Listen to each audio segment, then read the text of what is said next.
Hi students, myself Professor Vikas Shukla. Today I am going to take the chapter Solution and Colligative Property. It is my 11th video lecture of Solution and Colligative Property. In previous video lectures, I have already tell about you that colligative properties. There are 4 different colligative properties. I have told you all the details about that. आज मैं आपको solubility के बारे में पढ़ाने जा रहा हूँ.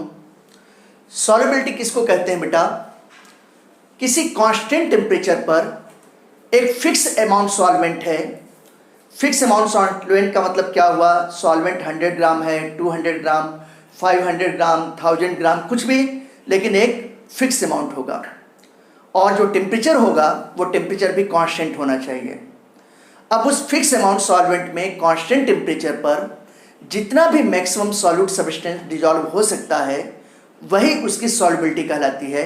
जैसे अगर मैं एग्जांपल के तौर पे बोलूं कि ये एक कंटेनर है और इस कंटेनर में 100 ग्राम सॉल्वेंट, 100 ग्राम वाटर है. अब इस 100 ग्राम वाटर में मैं सॉल्यूट सब्सटेंस, जैसे सपोज कीजिए कि शुगर मॉलिक्यूल से डिजॉल्व कर रहा हूँ, तो ये शुगर मॉलिक्यूल जितना मैक्सिमम डिजॉल्व होगा, मैंने ऐड किया डिजॉल्व हो गया, ऐड किया और डिजॉल्व हो गया, ऐड किया डिजॉल्व हो गया, ऐसे डिजॉल्व होते होते सॉल्यूशन का कंसंट्रेशन बढ़ता जाएगा, बढ़ता जाएगा, बढ़ता जाएगा, और जब तक ये सैचुरेटेड सॉल्यूशन में नहीं आ जाएगा तब तक सॉल्यूट सब्सटेंस इसमें डिजॉल्व होता रहेगा. इसी को सॉल्युबिलिटी कहते हैं. तो अगर सॉल्युबिलिटी को डिफाइन करना हुआ तो हम लोग कैसे कहेंगे? It is the maximum amount of solute substance. Solute substance के अमाउंट को ग्राम में लेंगे, which can be dissolve in a fix amount of solvent. जैसे मैंने मान लिया कि 100 ग्राम सॉल्वेंट है at a constant temperature to form saturated solution is called solubility. अब ये देखिए बेटा, मैंने यहाँ पे लिखा हुआ है कि it is the maximum amount of the solute substance. Solute substance किस में लेंगे? सॉल्यूट सब्सटेंस का अमाउंट ग्राम में लेंगे, which can be dissolve in a given amount of solvent. और सॉल्वेंट का जो अमाउंट है कितना है? ये 100 gram at a constant temperature. Temperature variable नहीं होना चाहिए, टेम्परेचर कांस्टेंट होना चाहिए. जो भी आप टेम्परेचर लेते हो, 20 डिग्री सेंटीग्रेड, 25, 30, 35, ये कांस्टेंट टेम्परेचर होना चाहिए. To form the saturated solution. जब तक सैचुरेटेड सॉल्यूशन नहीं बनेगा तब तक ये सॉल्यूट सब्सटेंस सॉल्वेंट में डिजॉल्व होता रहेगा. इसी प्रोसेस को क्या कहते हैं बेटा? सॉल्युबिलिटी कहते हैं. ठीक है ना, बात आई समझ में? फिर आप देखो बेटा, जो सॉल्युबिलिटी होती है, सॉल्युबिलिटी 3 फैक्टर पर डिपेंड करता है. Nature of solute and solvent पर डिपेंड करता है, दूसरा टेम्परेचर पर डिपेंड करता है, और तीसरा फैक्टर इंपॉर्टेंट है वो प्रेशर. ठीक है ना, फिर से समझिए. सॉल्युबिलिटी 3 फैक्टर पर डिपेंड करता है. पहला फैक्टर नेचर ऑफ सॉल्यूट और नेचर ऑफ सॉल्वेंट पर डिपेंड करेगा, दूसरा इंपॉर्टेंट फैक्टर टेम्परेचर हो गया, और तीसरा इंपॉर्टेंट फैक्टर प्रेशर हो गया. तो तीनों फैक्टर पर सॉल्युबिलिटी डिपेंड करता है. अब मैंने यहाँ पे नोट का एक इंपॉर्टेंट पॉइंट लिखा है, पहले मैं इसको समझाना चाहता हूँ. जैसे मान लेते हैं कि इस कंटेनर में 100 ग्राम सॉल्वेंट है, 100 ग्राम पानी है. अब इस 100 ग्राम पानी में मैंने 5 ग्राम शुगर मॉलिक्यूल ऐड किया. शुगर मॉलिक्यूल इजीली डिजॉल्व हो गया. फिर 5 ग्राम, फिर 5 ग्राम, फिर 5 ग्राम, इस तरीके से कंटिन्यूअसली मैं ऐड करता जा रहा हूँ. तो ऐसी कंडीशन में क्या होगा? सॉल्यूशन का कंसंट्रेशन कंटिन्यूअसली बढ़ता रहेगा, यानी कि सॉल्यूशन गाढ़ा होता जाएगा, गाढ़ा होता जाएगा. ठीक है ना. एक समय ऐसा हो जाएगा कि सॉल्यूशन इतना ज़्यादा गाढ़ा हो जाएगा कि अगर मैं इसमें अब चीनी को डिजॉल्व करना चाहूँ, शुगर मॉलिक्यूल को डिजॉल्व करना चाहूँ, तो डिजॉल्व नहीं हो पाएगा, क्योंकि अब ये सैचुरेटेड सॉल्यूशन बन गया है. क्या बन गया है? सैचुरेटेड सॉल्यूशन बन गया है. तो जब सॉल्यूशन सैचुरेशन की कंडीशन में आता है बेटा, तो ऐसी कंडीशन में डिसोल्यूशन और क्रिस्टलाइजेशन प्रोसेस के बीच में एक इक्विलिब्रियम एस्टेब्लिश हो जाएगा. अब ये डिसोल्यूशन किसको कहते हैं? जब तक सॉल्यूट सॉल्वेंट में डिजॉल्व होता है तो ऐसी कंडीशन में इस प्रोसेस को डिसोल्यूशन कहते हैं. और क्रिस्टलाइजेशन किसको कहते हैं? जब सॉल्यूशन सैचुरेटेड कंडीशन में आ जाता है तो ऐसी कंडीशन में सॉल्यूट मॉलिक्यूल सॉल्वेंट से अलग होने लगता है सॉलिड फॉर्म में. इसी प्रोसेस को कहते हैं क्रिस्टलाइजेशन कहते हैं. जैसे मैं आपको बताना चाहता हूँ कि जलेबी का चाशनी होता है या रसगुल्ले का चाशनी है बेटा, तो वो कैसा होता है? सैचुरेटेड सॉल्यूशन होता है. तो आपने देखा होगा कि जब जलेबी वाला सवेरे जब जलेबी बनाता है तो चाशनी को भी गर्म करता है. क्यों चाशनी को गर्म करता है? क्योंकि वो सैचुरेटेड सॉल्यूशन है। और अगर तुम उस कंटेनर के भीतर हाथ लगा के देखोगे तो ऐसी कंडीशन में चीनी के रवे बाहर निकल आएंगे हाथ में। क्यों? क्योंकि सॉल्यूशन सैचुरेटेड है। तो सैचुरेटेड कंडीशन में सॉल्यूट यानी कि शुगर के मॉलिक्यूल्स क्रिस्टल के फॉर्म में सेपरेट होना शुरू कर देते हैं, फिर उसमें डिजॉल्व भी होते रहते हैं, तो दोनों के बीच में एक इक्विलिब्रियम स्टेब्लिश हो जाता है। आया समझ में ना? इसलिए उस सिरे को, उस चाशनी को गर्म किया जाता है।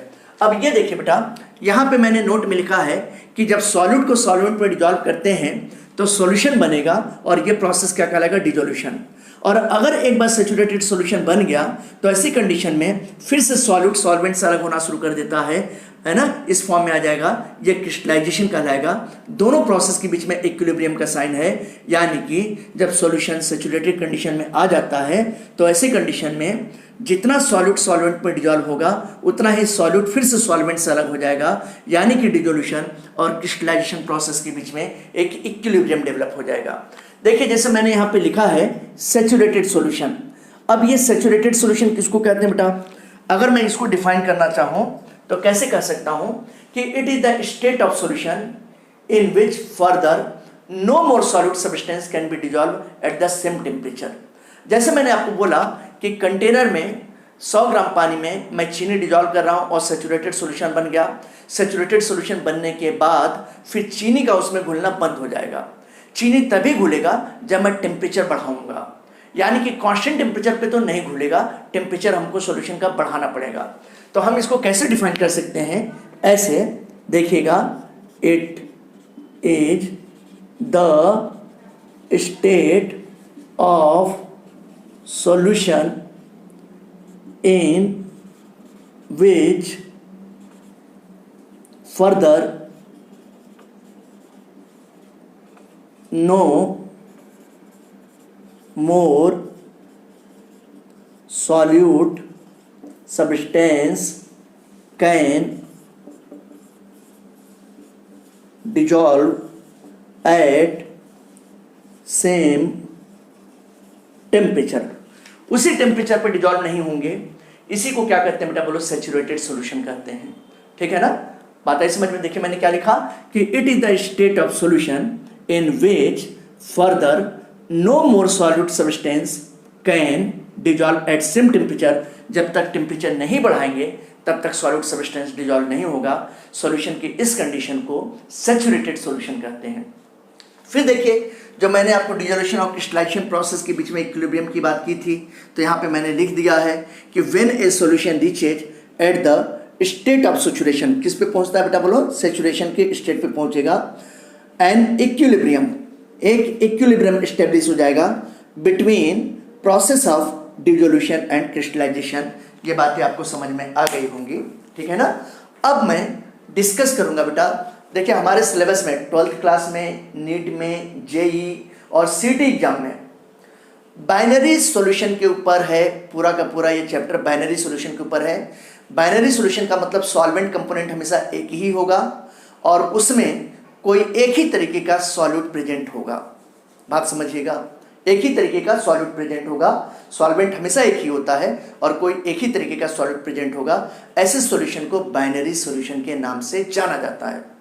अब अपने सिलेबस में, जैसे मैं अपने प्रीवियस वीडियो लेक्चर में पढ़ाया हूँ कि सॉल्यूशन भी कितने तरीके का होता है? 3 तरीके का, liquid solution, gaseous solution, solid solution. तो हमारे सिलेबस में यानी कि 12th में, नीट में, जेई में, सीईटी में किसके ऊपर है? पूरा का पूरा चैप्टर टॉपिक लिक्विड सॉल्यूशन के ऊपर। तो लिक्विड सॉल्यूशन का मतलब लिक्विड में लिक्विड घुलेगा, लिक्विड में सॉलिड घुलेगा और लिक्विड में गैस घुलेगा। तो अब मैं आपको बताने जाऊंगा solubility of solid solute in liquid solvent, यानी कि लिक्विड सॉल्यूशन के बारे में हम लोग पढ़ेंगे, क्योंकि हमारे सिलेबस में सॉलिड सॉल्यूशन और गैसियस सॉल्यूशन नहीं है। तो अब आइए लिक्विड सॉल्यूशन के बारे में पढ़ना शुरू करते हैं, इसकी सॉल्युबिलिटी पढ़ना शुरू करते हैं। अब मैं आपको solubility of solid solute in liquid solvent यानी कि लिक्विड सॉल्यूशन के बारे में पढ़ाने जा रहा हूं। लेकिन लिक्विड सॉल्वेंट में किसकी सॉल्युबिलिटी है बेटा? सॉलिड सब्सटेंस की। कोई सॉलिड सॉल्यूट डिजॉल्व हो रहा है। तो जैसा कि मैंने आपको पहले ही बताया है कि सॉल्युबिलिटी 3 फैक्टर पर डिपेंड करता है, nature of solute and solvent, दूसरा टेम्परेचर और तीसरा प्रेशर। तो मैं आपको पहला फैक्टर बताने जा रहा हूँ, nature of solute and solvent. अगर हम लोग नेचर में देखते हैं तो कुछ सब्सटेंस ऐसे होते हैं जो वाटर में इजीली रैंडमली डिजॉल्व हो जाते हैं, और कुछ सब्सटेंस ऐसे होते हैं जिनकी वाटर में सॉल्युबिलिटी बहुत कम होती है या नहीं होती है, ठीक है ना। तो अगर देखें, जैसे डिफरेंट टाइप के सॉल्ट हैं, जैसे sodium chloride, potassium chloride, sodium nitrate, potassium nitrate, potassium iodide, इनकी सॉल्युबिलिटी वाटर में बहुत ज़्यादा होती है। और वहीं पे अगर मैं दूसरी तरफ बात करूं तो कुछ दूसरे तरीके के सब्सटेंस होते हैं, जैसे नेप्थलीन, एंथ्रासीन, कैम्फर, क्रिशॉल, आयोडीन, ये सब ऐसे सब्सटेंस होते हैं जिनकी वाटर में सॉल्युबिलिटी बहुत कम या नहीं होती है, न के बराबर होती है। और ये किसमें सॉल्युबल इजीली होते हैं, जैसे benzene, phenol, carbon tetrachloride, ethyl alcohol, methyl alcohol, acetone, इस सब में ये सॉल्युबल होते हैं। ऐसा क्यों हो रहा है कि कोई एक पर्टिकुलर टाइप का सब्सटेंस है वो वाटर में बहुत जल्दी डिजॉल्व हो जा रहा है, जैसे ये सब वाटर में डिजॉल्व हो जा रहे हैं और इनमें डिजॉल्व नहीं होते हैं, जबकि ये वाले क्या हैं, वाटर में नहीं डिजॉल्व होते हैं जबकि इनमें डिजॉल्व हो जाते हैं। इसके पीछे कारण क्या है? आपने केमिकल बॉन्डिंग में पढ़ा है कॉन्सेप्ट लाइक डिजॉल्व लाइक। मैंने क्या बोला आपको, ध्यान दीजिएगा कि आपने पढ़ा हुआ है लाइक डिजॉल्व लाइक, ये चीज आपने पढ़ा हुआ है। यानी कि इसका मतलब क्या हुआ कि जो जैसा होता है वो उसी वातावरण में आसानी से घुल मिल जाता है। अगर दूसरे शब्दों में कहें तो एक बात कही जाती है कि चोर चोर मौसेरे भाई। तो लाइक डिजॉल्व लाइक का मतलब क्या होता है कि जो जिस वातावरण में होता है उसी वातावरण में आसानी से घुल जाता है। एक शराबी की दूसरे शराबी से इजीली दोस्ती हो जाती है, एक चोर दूसरे चोर से आसानी से दोस्ती कर लेता है, ठीक है ना। तो बिल्कुल बेटा सेम कॉन्सेप्ट यहाँ पर भी अप्लाई होता है। और क्या अप्लाई हो रहा है, आप देख रहे हो कि sodium chloride, potassium chloride, sodium nitrate, potassium iodide, ये सब जितने भी सब्सटेंस होते हैं ये सभी पोलर सॉल्यूट है बेटा। कैसे हैं? Polar solute. ये देखिए मैंने लिखा, ये सारे के सारे जो तब पोलर सॉल्यूट हैं। और वाटर कैसा होता है? वाटर पोलर सॉल्वेंट होता है। ये देखिए वाटर पोलर सॉल्वेंट होता है। पोलर किसको कहते हैं? जो आयोनाइज हो जाता है कैटायन और एनायन में, उसको पोलर कहते हैं, या जिसकी कुछ न कुछ डाइपोल मोमेंट वैल्यू होती है। अगर हम लोग यहाँ पे देखें तो NaCl, KCl, sodium nitrate, potassium iodide, ये सभी आयंस में डिसोसिएट हो जाते हैं। जैसे NaCl Na+Cl- में, KCl K+Cl- में हो जाता है, सोडियम नाइट्रेट Na+NO3- में हो जाता है। और वाटर का अगर इलेक्ट्रोलिसिस करते हैं तो वाटर भी H+ और OH- में डिसोसिएट हो जाता है। तो जो पोलर नेचर वाले सॉल्यूट होते हैं ये पोलर सॉल्वेंट में डिसॉल्व हो जाते हैं। जबकि आप ये वाले देख रहे हो ये सारे के सारे कैसे हैं बेटा? ये नॉन पोलर सॉल्यूट हैं। ये देखिए नॉन पोलर सॉल्यूट जनरली ऐसे होते हैं जिनके डाइपोल मोमेंट की वैल्यू 0 होती है, ठीक है ना। या फिर इस तरीके के मॉलिक्यूल्स होते हैं जिनमें आप देखोगे पोलैरिटी बिल्कुल नहीं होती है, आयंस के फॉर्म में डिसोसिएट नहीं होते हैं, जैसे नेप्थलीन, एंथ्रासीन, कैम्फर, है ना, क्रिशॉल, आयोडीन मॉलिक्यूल, ये सब आयन के फॉर्म में डिसोसिएट नहीं होते हैं। इस वजह से इनको कहते हैं नॉन पोलर सॉल्यूट। अब ये जितने भी आपको सॉल्वेंट दिखाई दे रहे हैं, benzene, phenol, carbon tetrachloride, acetone, ethyl alcohol, ये सब भी कैसे होते हैं बेटा? नॉन पोलर नेचर वाले होते हैं। तो ये किस तरीके का सॉल्वेंट है? नॉन पोलर सॉल्वेंट है। ये देखिए ये मैंने लिखा नॉन पोलर सॉल्वेंट है। तो यानी कि नॉन पोलर सॉल्वेंट में डिसॉल्व होता है, जबकि पोलर सॉल्यूट पोलर सॉल्वेंट में डिसॉल्व होता है। ये किस कॉन्सेप्ट को फॉलो करते हैं बेटा? लाइक डिसॉल्व लाइक को फॉलो करते हैं। ऐसा क्यों होता है? क्योंकि इनमें सिमिलर काइंड का अट्रैक्शन फोर्स पाया जाता है बेटा। देखो सिमिलर काइंड का, ये देखो इनमें और इनके बीच में सिमिलर टाइप का अट्रैक्शन फोर्स पाया जाएगा, इनके और इनके बीच में सिमिलर टाइप का अट्रैक्शन फोर्स पाया जाएगा। तो ये पॉइंट आपको समझ में आया होगा। अब मैं आपको दूसरा पॉइंट बताने जा रहा हूँ, और ये पॉइंट टेम्परेचर है कि टेम्परेचर का क्या फर्क पड़ता है solubility of solid solute in liquid solvent, क्या फर्क पड़ता है, इसके बारे में बताने जा रहा हूं। अब मैं आपको सेकेंड फैक्टर टेम्परेचर के बारे में बताने जा रहा हूँ। टेम्परेचर के बेस पर सॉलिड सब्सटेंस को हम लोग 3 कैटेगरी में क्लासिफाई कर सकते हैं। पहली कैटेगरी ऐसे सब्सटेंस जिनकी सॉल्युबिलिटी टेम्परेचर बढ़ाने पर बढ़ती है और टेम्परेचर कम करने पर कम हो जाती है। दूसरे ऐसी कैटेगरी जिसमें सॉलिड सब्सटेंस की सॉल्युबिलिटी टेम्परेचर बढ़ाने पर कम हो जाती है और टेम्परेचर कम करने पर सॉल्युबिलिटी बढ़ जाती है।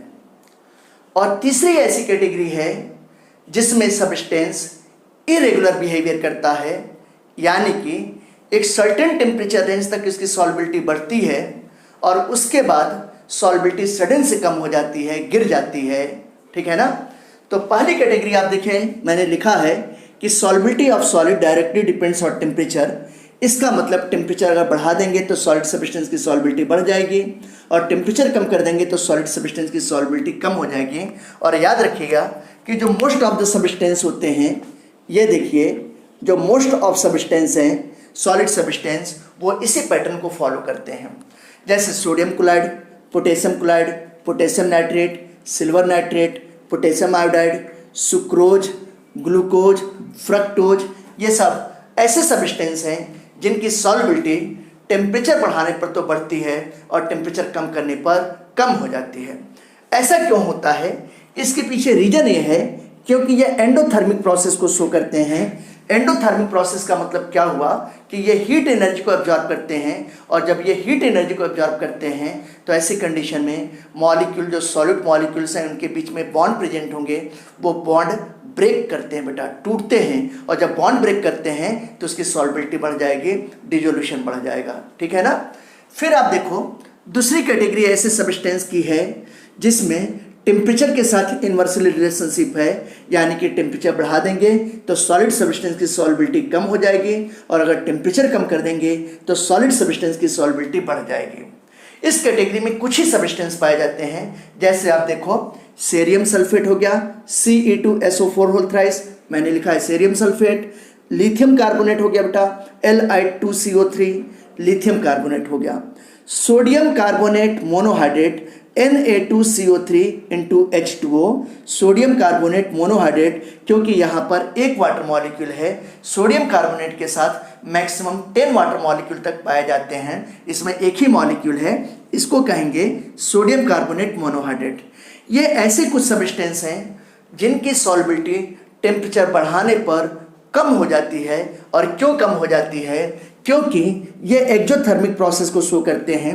एक्जोथर्मिक प्रोसेस का मतलब क्या हुआ कि जब इनको हीट एनर्जी सप्लाई किया जाता है तो ये हीट एनर्जी एब्जॉर्ब करने के बजाय रिफ्लेक्ट कर देते हैं बेटा, इवॉल्व करते हैं, जिसकी वजह से इन मॉलिक्यूल्स के आपस में जो बॉन्ड होते हैं, एलिमेंट्स के बीच में जो बॉन्ड होते हैं, वो बॉन्ड ब्रेकअप नहीं हो पाते हैं, जिसकी वजह से सॉल्युबिलिटी कम हो जाती है। ये बात आप ध्यान रखना। फिर मैं अब आपको थर्ड कैटेगरी बताने जा रहा हूँ। थर्ड कैटेगरी क्या है? जो इरेगुलर बिहेवियर शो करता है, यानी कि जब सब्सटेंस एक फॉर्म से दूसरे फॉर्म में कन्वर्ट होता है तब उसकी सॉल्युबिलिटी अफेक्टेड होती है। ठीक है ना। हाइड्रेटेड से एनहाइड्रेट फॉर्म में कन्वर्ट होता है तब उसकी सॉल्युबिलिटी अफेक्टेड होती है। तो मैं थर्ड कैटेगरी के बारे में अब आपको बताने जा रहा हूं, देखिएगा ध्यान से। अब स्टूडेंट्स, हम आपको तीसरी कैटेगरी बताने जा रहे हैं। जैसा कि अभी मैंने बताया था कि कुछ सब्सटेंसेस ऐसे होते हैं जो इरेगुलर बिहेवियर शो करते हैं, यानी कि एक सर्टेन टेम्परेचर तक तो इनकी सॉल्युबिलिटी बढ़ती है, या जब एक फॉर्म में पाए जाते हैं तो उनकी सॉल्युबिलिटी बढ़ती है। एक सर्टेन टेम्परेचर या उनका फॉर्म चेंज होने के साथ सॉल्युबिलिटी सडन से कम हो जाती है। जैसे आप देखोगे, इस कैटेगरी में 3 अलग अलग तरीके के सब्सटेंस पाए जाते हैं। पहले तरीके के सब्सटेंस ऐसे हुए जब एक पर्टिकुलर फॉर्म में रहते हैं तो इनकी सॉल्युबिलिटी टेम्परेचर बढ़ाने पे कंटिन्यूअसली बढ़ती रहती है, लेकिन जैसे इनका क्रिस्टलाइन फॉर्म चेंज होता है, ये दूसरे फॉर्म में कन्वर्ट होते हैं, सॉल्युबिलिटी बढ़ने के बजाय सडन से कम हो जाती है। ठीक है ना। दूसरी कैटेगरी ऐसे सब्सटेंस की है जब वो हाइड्रेटेड फॉर्म में रहते हैं। जब एक हाइड्रेटेड फॉर्म में रहते हैं तो सॉल्युबिलिटी बढ़ती जाती है, लेकिन जैसे उनसे कुछ वाटर मॉलिक्यूल निकल गया तो सॉल्युबिलिटी बढ़ने के बजाय कम हो जाती है, और वाटर मॉलिक्यूल निकल गया तो सॉल्युबिलिटी और कम हो जाती है। और तीसरी कैटेगरी सब्सटेंस की ऐसी है, जब हाइड्रेटेड फॉर्म में रहेंगे तो उनकी सॉल्बिलिटी बढ़ती जाती है, लेकिन जैसे ही एक सर्टेन टेम्परेचर के बाद अगर वाटर मॉलिक्यूल सारे के सारे निकल गए तो सॉल्बिलिटी बढ़ने के बजाय सडन से कम हो जाती है, गिर जाती है। आइए ऐसे सब्सटेंसेज के मैं एग्जांपल देता हूँ। सबसे पहले आप देखिए कि मैंने ये थर्ड पॉइंट लिखा हुआ है, ये थर्ड पॉइंट है बेटा, ये लिखा हुआ है दो substances whose solubility does not increases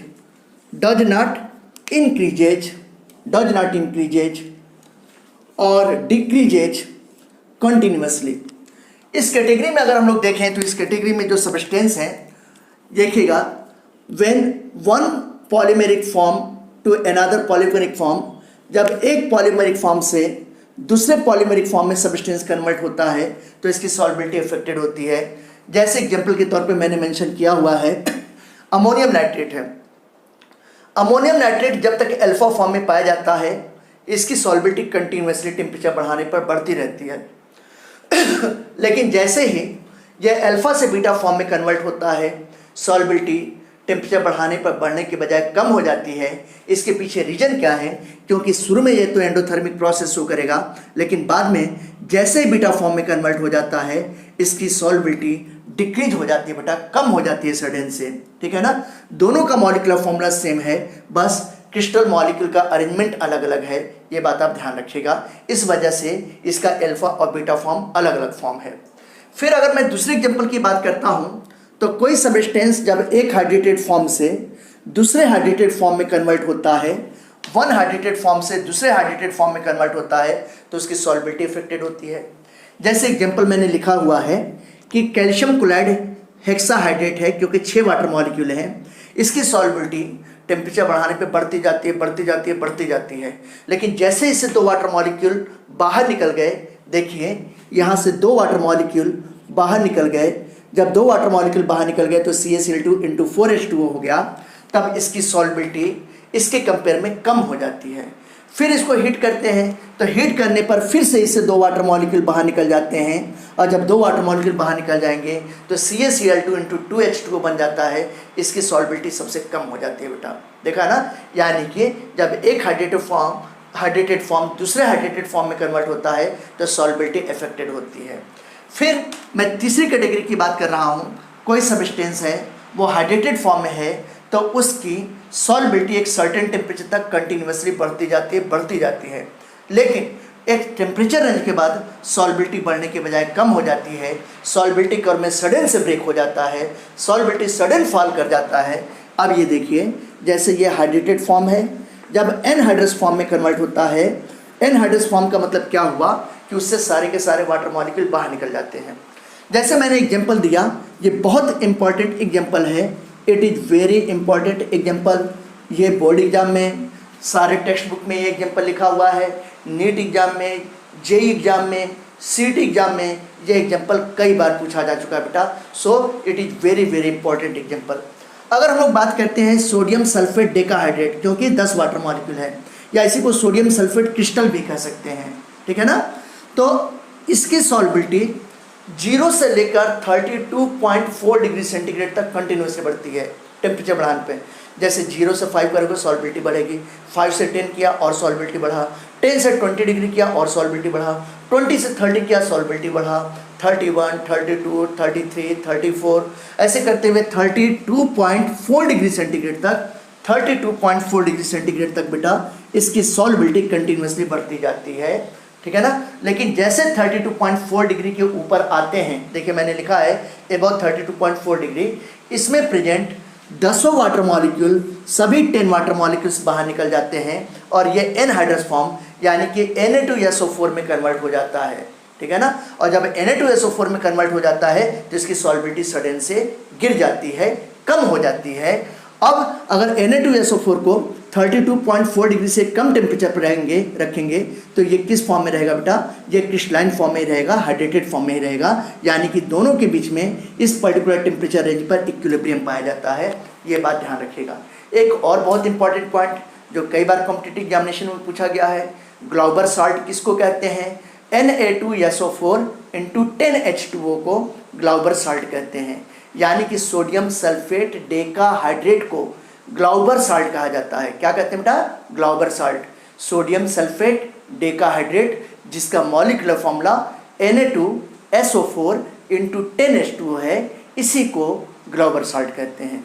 इसके बाद मैं आपको थर्ड फैक्टर, सी फैक्टर बताऊंगा, प्रेशर, कि प्रेशर में कैसे चेंज करने पर सॉल्बिलिटी अफेक्टेड होती है किसी सॉलिड सब्सटेंस की, और होती भी है कि नहीं होती है। आगे देखते हैं इसमें कि क्या फ़र्क पड़ता है। आइए देखें इसके बारे में। स्टूडेंट्स, अब मैं आपको सॉलिड सब्सटेंस की सॉल्बिलिटी को अफेक्टेड करने वाला तीसरा इंपॉर्टेंट फैक्टर बताने जा रहा हूं, और वो फैक्टर प्रेशर है। क्या है बेटा? प्रेशर। देखो बेटा, अगर हम लोग प्रेशर की बात करते हैं तो कोई भी लिक्विड सब्सटेंस है या सॉलिड सब्सटेंस है, उसको कंप्रेस करते हैं, तो कंप्रेस करने पर क्या वो कंप्रेस होता है क्या? नहीं बेटा, नेग्लिजिबल इफेक्ट होता है प्रेशर का, न के बराबर। जैसे अगर मैं बात करता हूँ, ये आपको दिखाई दे रहा है, इस कंटेनर में वाटर मॉलिक्यूल का लेवल इस जगह पे है, इस लेवल पर है, दिखाई दे रहा है आपको। अगर इसको मैं बाहर से जब तक प्रेस करूँ तो क्या पानी का लेवल इस लेवल से इस लेवल पे आ जाएगा क्या बेटा? नहीं आएगा। अगर मैं बहुत ज़्यादा प्रेशर लगा देता हूँ तो कंटेनर की वॉल फट जाएगी, ठीक है ना। लेकिन अगर कंटेनर की वॉल बहुत मजबूत है तो ऐसी कंडीशन में आप देखोगे पानी का लेवल यहाँ से यहाँ तक नहीं आ पाएगा, यहाँ तक नहीं आ पाएगा। क्यों? क्योंकि लिक्विड को हम लोग कंप्रेस नहीं कर सकते हैं। इसी तरीके से अगर इसी कंटेनर में कोई भी सॉलिड सब्सटेंस है, सॉलिड सब्सटेंस जैसे NaCl हो गया, शुगर मॉलिक्यूल हो गया, या कोई भी जो था बाहर से डस्ट पार्टिकल ले आते हैं, सैंड पार्टिकल ले आते हैं, कोई भी चीज़, ईंटा पत्थर, छोटे छोटे गिट्टी रख देते हैं, तो क्या उसको कंप्रेस करेंगे तो कंप्रेस करने पर क्या इसका लेवल नीचे आएगा क्या बेटा? नहीं। यानी कि क्या समझ में आया कि सॉलिड और लिक्विड दोनों तरीके के सब्सटेंस को कंप्रेस नहीं किया जा सकता, या हम कह सकते हैं कि प्रेशर का इफेक्ट उन पर नेग्लिजिबल होता है, ठीक है ना। तो क्या समझ में आ रहा है? देखिएगा, solid and liquid can not be compressed. Solid या लिक्विड सब्सटेंस को कंप्रेस नहीं कर सकते, ये पॉइंट आप ध्यान दीजिएगा। तो जब इनको कंप्रेस नहीं किया जा सकता है तो प्रेशर को बढ़ाने या घटाने से किसी भी सॉलिड सब्सटेंस की सॉल्बिलिटी का बहुत ज़्यादा कोई फ़र्क नहीं पड़ता है, केवल नेग्लिजिबल फ़र्क पड़ता है। जैसे मैं बताऊंगा कि अगर कांस्टेंट टेम्परेचर 18 डिग्री सेंटीग्रेड है, 18 डिग्री सेंटीग्रेड है, ठीक है ना, और 1 एटमॉस्फेरिक प्रेशर है, तो ऐसी कंडीशन में 100 ग्राम पानी में NaCl 26.4 ग्राम डिजॉल्व होता है। लेकिन अगर इसी प्रेशर को उसी टेम्परेचर पर, टेम्परेचर कांस्टेंट रहना चाहिए बेटा, टेम्परेचर 18 डिग्री सेंटीग्रेड है, 18 डिग्री सेंटीग्रेड है, अगर प्रेशर को मैं 1 एटमॉस्फेयर से बढ़ा के 500 एटमॉस्फेयर कर दूं, यानी कि 500 टाइम्स मैंने बढ़ाया, तो NaCl की सॉल्बिलिटी 100 ग्राम वाटर में कितना बढ़ता है बेटा? निग्लिजिबल, 26.4 से केवल 27 ग्राम हो पाता है, यानी कि 0.6 ग्राम केवल बढ़ता है ना। आया समझ में?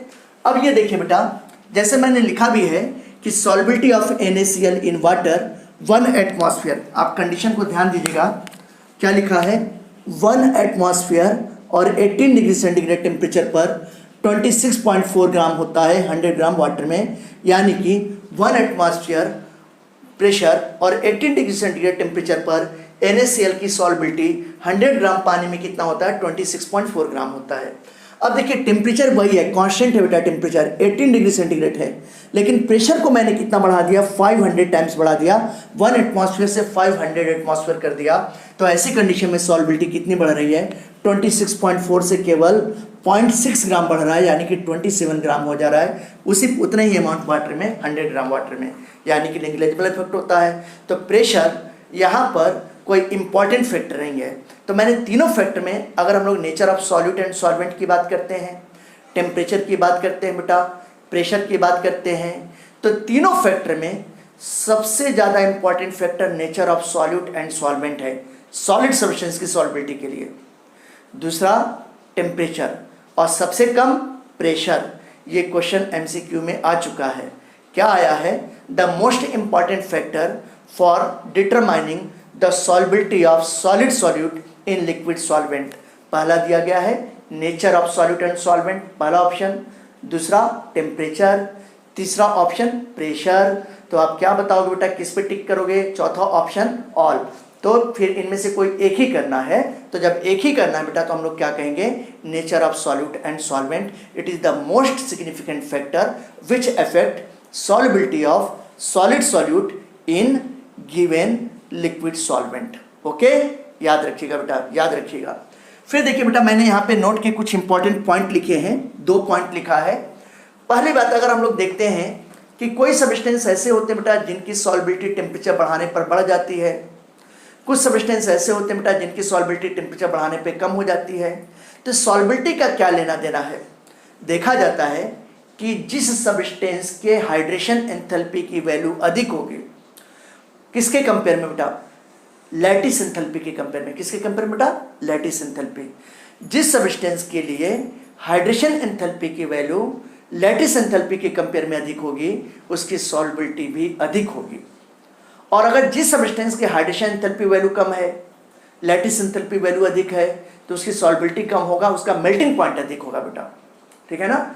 अगर हम NaCl की बात करते हैं, सोडियम क्लोराइड की बात करते हैं, तो सोडियम क्लोराइड का लैटिस एंथैल्पी भी अधिक होता है और साथ ही साथ हाइड्रेशन एंथैल्पी भी अधिक होता है। इसलिए NaCl वाटर में इजीली डिजॉल्व हो जाता है ना? और अगर NaCl सॉलिड फॉर्म में है तो उसका मेल्टिंग पॉइंट भी बहुत हाई होता है बेटा, याद रखिएगा। ठीक है ना? लेकिन जब किसी सब्सटेंस की सॉल्युबिलिटी के बारे में हम लोग कंपेयर करते हैं, बात करते हैं, तो फिर हमको 2 फैक्टर में कंपेयर करना पड़ता है, हाइड्रेशन एंथैल्पी और लैटिस एंथैल्पी में। जिसके हाइड्रेशन एंथैल्पी की वैल्यू अधिक होगी उसकी सॉल्युबिलिटी अधिक होगी, मेल्टिंग पॉइंट कम होगी। जिसकी लैटिस एंथैल्पी वैल्यू अधिक होगी हाइड्रेशन एंथैल्पी के कंपेयर में, उसका मेल्टिंग पॉइंट अधिक होगा बेटा और सॉल्युबिलिटी कम होगा।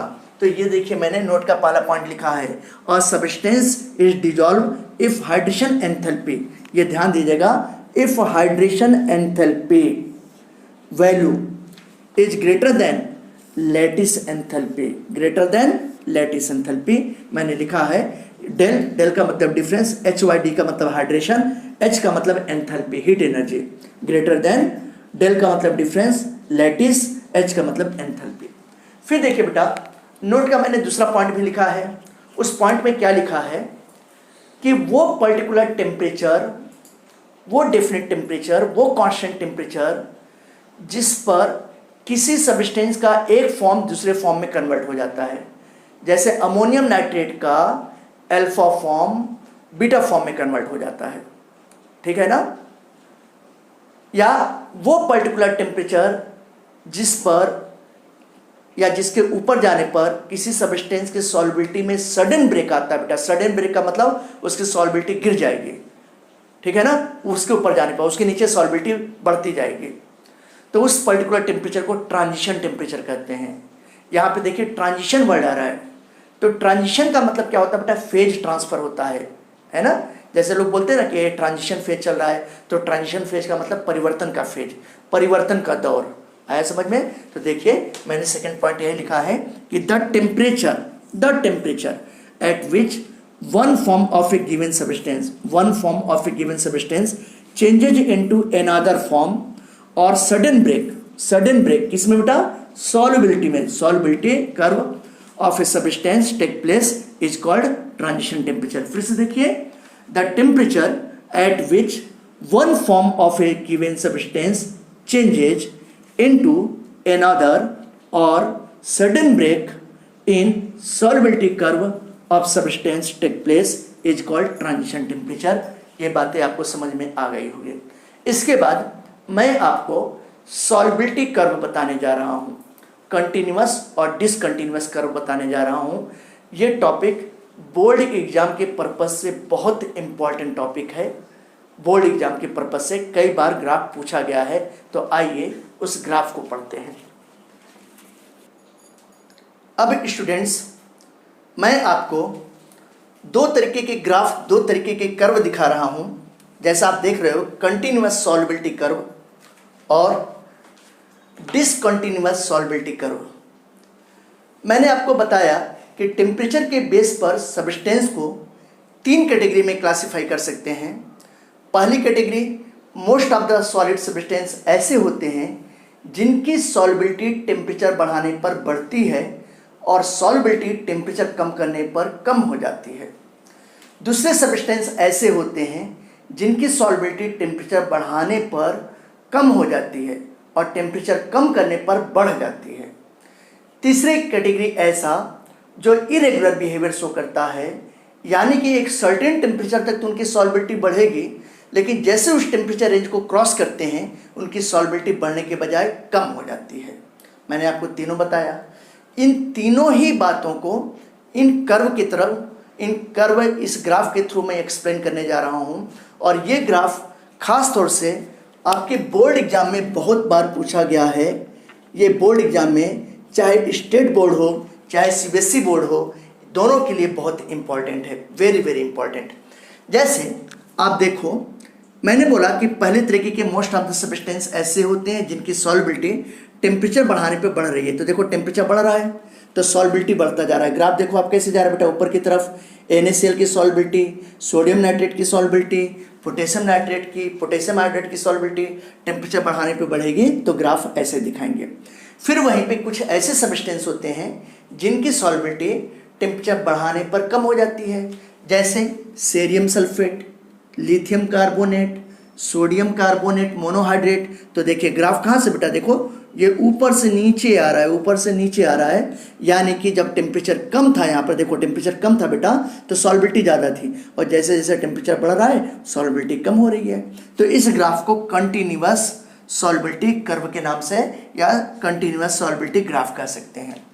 फिर तीसरी कैटेगरी मैंने आपको बताया जो इरेगुलर बिहेवियर शो करते हैं। तो मैंने क्या बताया बेटा कि जैसे आप देखो अमोनियम नाइट्रेट है, ये दो फॉर्म में पाया जाता है, अल्फा और बीटा फॉर्म में।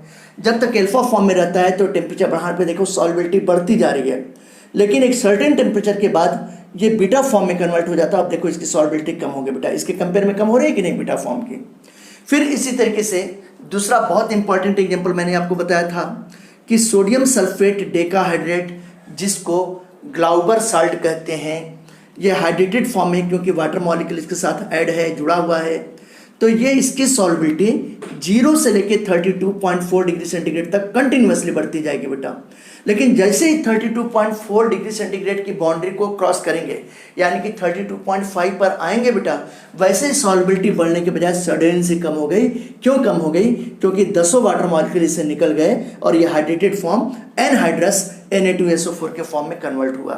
तो अभी मैंने आपको बताया भी था कि वो पर्टिकुलर टेम्परेचर जिस पर कोई एक फॉर्म सब्सटेंस का दूसरे फॉर्म में कन्वर्ट हो जाता है, या किसी सब्सटेंस की सॉल्युबिलिटी कर्व में सडन से ब्रेक आता है, उसको क्या कहते हैं बेटा, बोलो ट्रांजिशन टेम्परेचर। तो Na2SO4 × 10H2O के लिए ये ट्रांजिशन टेम्परेचर की वैल्यू ये होगी। ये क्या है बेटा? ये है ट्रांजिशन, ये ट्रांजिशन टेम्परेचर। अलग अलग सब्सटेंस के लिए ट्रांजिशन टेम्परेचर की वैल्यू अलग अलग होती है, डिफरेंट होती है। और ये ग्राफ क्या कहलाएगा? डिसकंटिन्यूअस सॉल्युबिलिटी कर्व कहलाएगा। इस तरीके से आज का लेक्चर आपको समझ में आ गया होगा। अगर आपको मेरा वीडियो पसंद आया, आज मैंने जो भी आपको पढ़ाया समझ में आया, तो फिर आप मेरे चैनल केम फन को सब्सक्राइब कीजिए, मैक्सिमम लाइक कीजिए, मैक्सिमम शेयर कीजिए। आप अपनी पढ़ाई को ऑन रखिए। आपका पढ़ाई कंटिन्यू रहना चाहिए बेटा इस पेंडेमिक सिचुएशन में भी, क्योंकि सेंट्रल गवर्नमेंट के रूल्स के अकॉर्डिंग आपका बोर्ड एग्जाम होना है। अभी तक जो गाइडलाइन सेंट्रल गवर्नमेंट ने दिया है, बोर्ड एग्जाम होगा, कॉलेज खुले, कोचिंग क्लास खुले, ऑफलाइन क्लासेज स्टार्ट हो या ना हो, आपका बोर्ड एग्जाम होगा। इसलिए आपको रुकना नहीं है, थकना नहीं है बेटा, आलसी नहीं बनना है। Okay, thank you.